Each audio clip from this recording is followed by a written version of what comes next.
I'm Michael McGinley from Henley College, and today I'm going to be meeting somebody very inspirational from our own city of Coventry. Mr. Rajay Naik is just 24 and is Head of Government and External Affairs at the Open University. Also, he is a former chair member of the British Youth Council, so let's go see what advice he can offer us. So to begin with, how was it growing up in Coventry for you?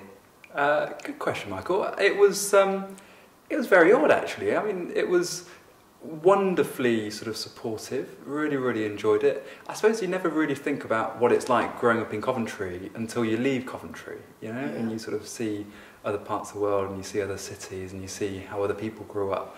So I loved it. I loved every single second of it. And, you know, I used to love school. I used to love going to Highfield Road.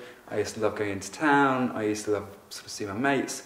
I used to go to Bluecoat School, which was a cracking school, and we had a great time. Really enjoyed my time there.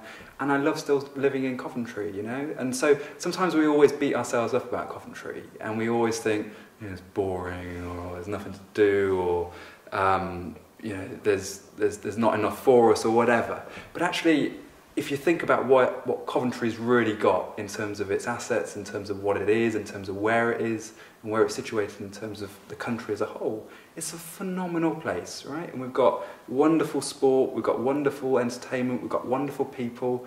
You know, we like to knock ourselves a bit, but that's all right too. And so we're really lucky. The big trick is, how do we continue to be successful as a city? How do we continue to support our people? But I always loved it, and I always will. And I think that being born in Coventry as we are, and being brought up in Coventry, there's a lot that we can take from that, and there's a lot that we can learn from the history of our city.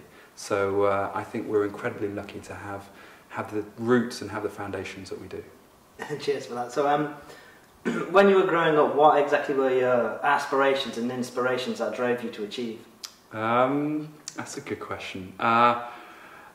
This is a really bad answer, but I'll give you the honest answer. Yeah. Which is that my first proper aspiration that I can remember, and that anyone remembers about me, is that every Friday when I was getting ready for school, we used to live in Stoke Row, which is sort of just off Clay Lane and Dane Road in Stoke.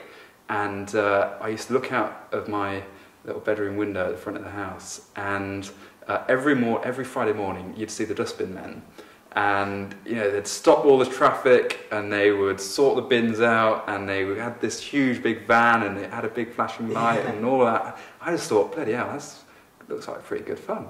And you know, if the dustbin men didn't come, then it'd be terrible, and you know, Mum would be tearing her hair out or whatever. So it was one of those things I always used to look forward to, you know, seeing the dustbin men. So that was one of my first, you know, big things that I was sort of interested by. I know it sounds a bit odd, but so I was keen to be a dustbin man. I was also, for a long while, keen to be, long after that, keen to be a lawyer, and didn't do that. I thought I'd get bored of that, and I was probably right. Yeah, same here. I was considering getting into that myself.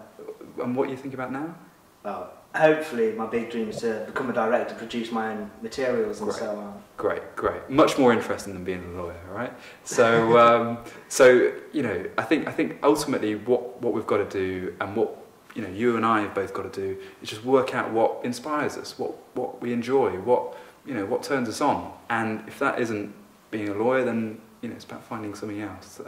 But I wanted to do those two things, and you know, I was really lucky that from a young age I was always inspired and motivated by just sort of people and enjoying relationships and that sort of stuff. And you know, in both TV and film and that sort of thing, and in the work that we do in higher education and education more broadly, it's about, you know, communicating opportunities. It's about creating new products. It's about you know, providing high levels of aspirations for people. And you know, you've got to do something that inspires you to get out of bed in the morning, because otherwise, you know, we'll end up just keep pressing snooze on the alarm clock. So the trick is to find out what that is, and you know, there'll be false starts, but that's okay. So what pathways did you take to become the person you are now then? I'm not sure.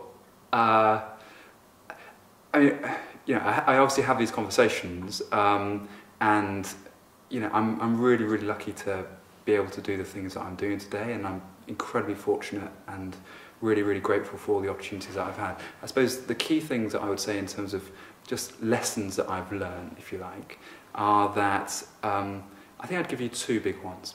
So one is I've just been touching on actually, is that you've got to just follow your heart. And there's a great, I don't know if you saw, but when he died, Steve Jobs, there was a lot of Facebook references and retweets on Twitter of this speech that he made at Stanford University about 4 years ago.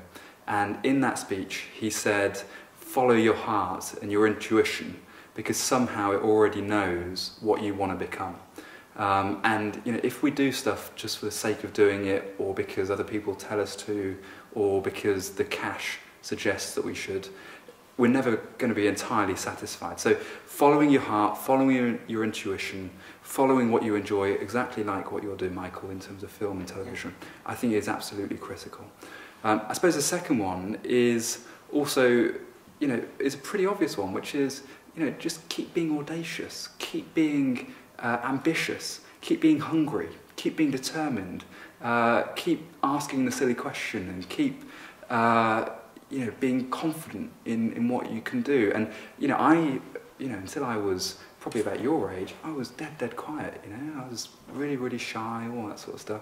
I've got a loud gob on me now, but that's okay, you know. And we sort of learn and we develop, and we always will continue to do that.